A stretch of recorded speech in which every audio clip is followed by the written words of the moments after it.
বন্ধুরা কেমন আছো তোমরা সবাই? আমিও বেশ ভালো আছি। আজকে তোমাদের সাথে আমি একটা স্ন্যাক্স শেয়ার করব, যেটা আমরা বাজারে হামেশাই কিনে থাকি। সেটা হলো চিড়ে ভাজা। তো চিড়ে ভাজা, বাইরের চিড়ে ভাজাগুলো সবাই অনেকটা তেল, যেটা পুরনো তেলে ওরা ফ্রাই করে, যেটা খুবই ক্ষতিকর হয়। তো তোমরা এটা ঝটপট তোমরা বাড়িতেই বানিয়ে নিতে পারো, আর এটা ভীষণ হেলদিও হবে, ঘরের বানানো যেহেতু। তো সেটাই তোমাদের সাথে শেয়ার করব। তো দেখে নাও কী করে চিড়ে ভাজাটা বানালাম। তো এখানে দেখে নাও, আমি এখানে পাতলা চিড়ে নিয়ে নিয়েছি, আর নিয়ে নিয়েছি বাদাম, আর নিয়ে নিয়েছি কারি পাতা। তো এরপর প্রথমে আমি কড়াইতে অনেকটা পরিমাণ মতো তেল দিয়ে একটা স্টেনারকে এইভাবে বসিয়ে দেবো। এইভাবে স্টেনারের মধ্যে ছাঁকলে পরে খুব অনায়াসে ছেঁকে তুলে নেওয়া যায়। তো ওই জন্য আমি তেলটা গরম হয়ে গেলে পরে এর মধ্যে আমি বাদামগুলোকে প্রথমে ভেজে নেব। বেশ ভালো করে বাদামগুলোকে লাল লাল করে আমি ভেজে নেব।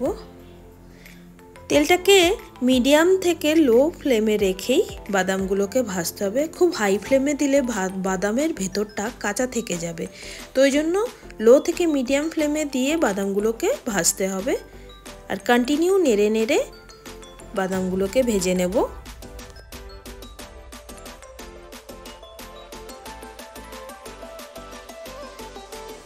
তো দেখে নাও বন্ধুরা, আমার বাদামগুলো ভাজা হয়ে গেছে। এবার আমি বাদামটাকে অয়েলটা পুরো ছেঁকে তুলে নেব। বাদামগুলোকে আমি একটা টিস্যু পেপারের ওপরে এভাবে তুলে নেব, যাতে অয়েলটা পুরো স্টেইন হয়ে যায়, পুরো অয়েলটা যাতে টিস্যু পেপারে টেনে নেয় ওই জন্য। এরপর ওই তেলের মধ্যে আবারও আমি একে একে অল্প অল্প করে চিড়েগুলোকে ভেজে তুলে নেব।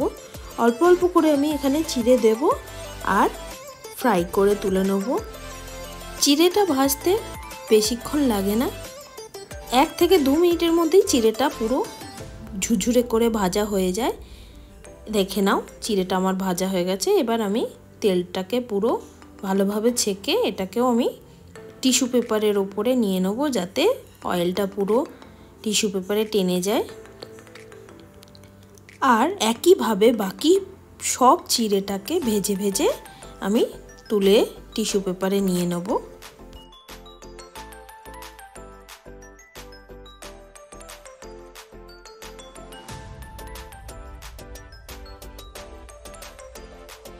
তো দেখে নাও বন্ধুরা, আমার চিড়েগুলো পুরো ভাজা হয়ে গেছে। এরপর আমি ওই তেলের মধ্যেই আবার কারি পাতাগুলোকে দিয়ে বেশ কড়া কড়া করে ভেজে তুলে নেব কারি পাতাগুলোকে। কিছুক্ষণের মধ্যেই কারি পাতাটাও ভাজা হয়ে গেছে আমার। দেখে নাও, পুরো কড়কড়ে করে ভাজা হয়ে গেছে। এটাও ভাজতে বেশ 2 থেকে 3 মিনিট মতো লাগে, খুব বেশিক্ষণ লাগে না। ভাজা আমার হয়ে গেছে, দেখে নাও কারি পাতাটা। এবার কারি পাতাটাকেও আমি ছেঁকে একই সাথে পুরো অয়েলটা ছেঁকে নেব, ছেঁকে টিস্যু পেপারের ওপরে নিয়ে নেব।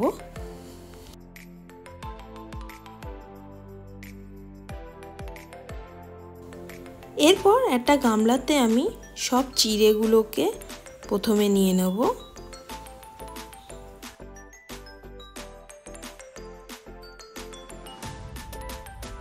এরপর ওই চিড়ের মধ্যে আমি ভেজে রাখা কারি পাতাগুলো দিয়ে দেব।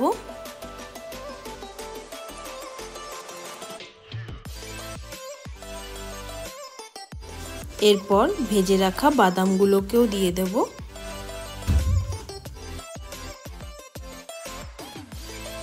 এরপর সবগুলোকে উল্টিয়ে উল্টিয়ে বেশ ভালো করে চিড়ের সাথে কারি পাতা আর বাদামটাকে মিক্স করে নেব। এরপর একে একে এর মধ্যে আমি দিয়ে দেবো চাট মশলা।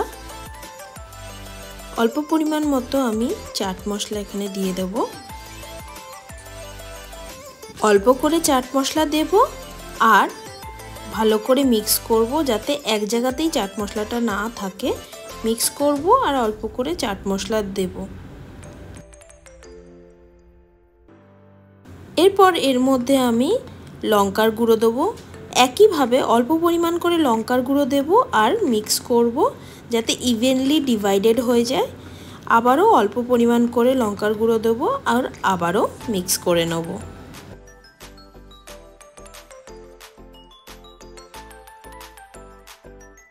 এরপর এর মধ্যে আমি আমার ঘরে বানানো ভাজা মশলা, এই ভাজা মশলার রেসিপিটা যদি তোমরা চাও তাহলে আমাকে কমেন্ট বক্সে কমেন্ট করো, আমি নিশ্চয়ই তোমাদের সাথে শেয়ার করব। এটা বেশ ভালো লাগে। এটা বানিয়ে রাখলে পরে তোমরা যে কোনো জায়গাতে এটা ইউজ করতে পারো, নিরামিষের দিনেও ইউজ করতে পারো, বেশ ভালো লাগে। যে কোনো তরকারিতেও এটা বেশ ভালো লাগে।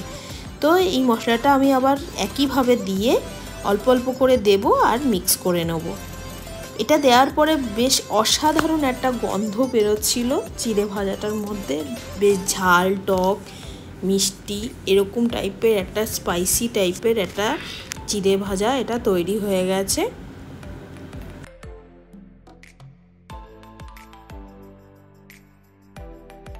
এরপর এটাকে আমি একটা কৌটোতে ভরে স্টোর করে নেব।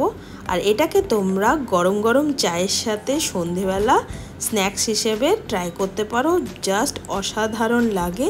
এটাকে তোমরা বানিয়ে রেখে অনেক দিন ধরে এটাকে খেতে পারো। তো কেমন লাগলো আজকে এই স্ন্যাক্সের রেসিপিটা অবশ্যই কমেন্ট করে জানাবে। আর এরকম আরও ভালো ভালো স্ন্যাক্সের রেসিপি দেখার জন্য সঙ্গে থাকতে হবে। চ্যানেলটিকে সাবস্ক্রাইব করে বেল আইকনটিকে ক্লিক করে দিতে হবে।